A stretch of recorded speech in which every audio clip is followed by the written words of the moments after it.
qualified to monitor these largely invisible particles that are going to destroy us and our families. And people are talking about asthma and allergies. People don't even think about that. What you've got to worry about is things like silicosis, pulmonary fibrosis, where your lungs freeze up and you can't breathe anymore, cancer, kidney failure, autoimmune diseases, not just for you and your kids, but that horse over there in the pasture and your dogs and cats too. All of them are going to suffer. I just don't see how this plant is a viable option for a highly populated, established neighborhood. And I guess I have to ask the same question that other people have asked. 1 minute. There's so many other places they could go there nearby. Why don't they? This is just not civilized. I mean, there are places in the third world, I mean, I've been researching this globally, that won't even allow this in populated areas. Why is Houston, Texas allowing this? You know, so I'm just extremely disconcerted.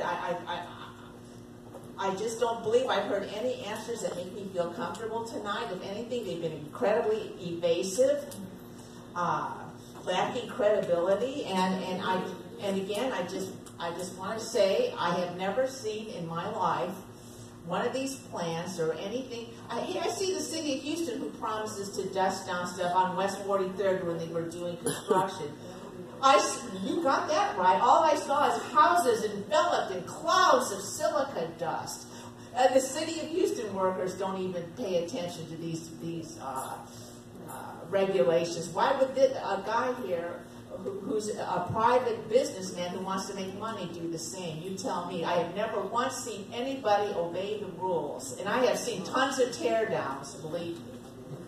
That's time. Thank you. Thank you. Next up is E. Ray Newman. Hi, I want to just take a moment to read a quote from a CNN article published back in 2017 by Mrs. Watkins. You gotta live here to try to breathe the air, drink the water, see the children so sick, and watch people die. Industry is wonderful to have, but if it's killing the people in the area that they live in, what good is industry? This was taken from a grandmother who lives in an area known as Cancer Alley in Louisiana, and they fight the same fight as we do. Now, they have a steeper hill to fight because it is dealing with chemical plants, but when you're considering particulates that have been known to cause issues with breathing in small children, I really don't see the difference at this point.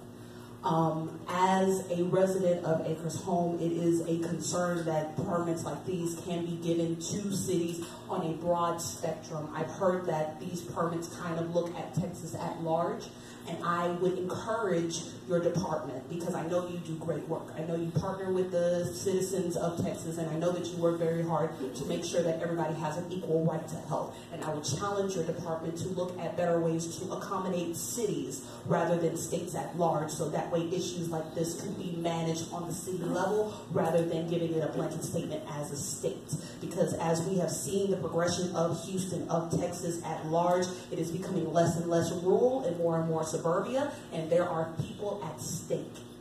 100 feet is not far.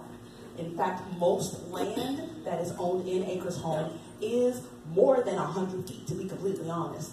And that is somebody's driveway, going from their home to the edge of their driveway when they're going out of their work, out of their driveways to go home or go to work wherever they need to go to. Unfortunately, that is not enough for the people in this neighborhood. And I do implore you, and I do applaud you for your work, for trying to hear us, try to hear our concerns, and meet us where we are. And I encourage you to continue to reach across the fence to see where our issues is. As I see my minute, I want to direct it specifically to Mr. DeSoto. I do apologize.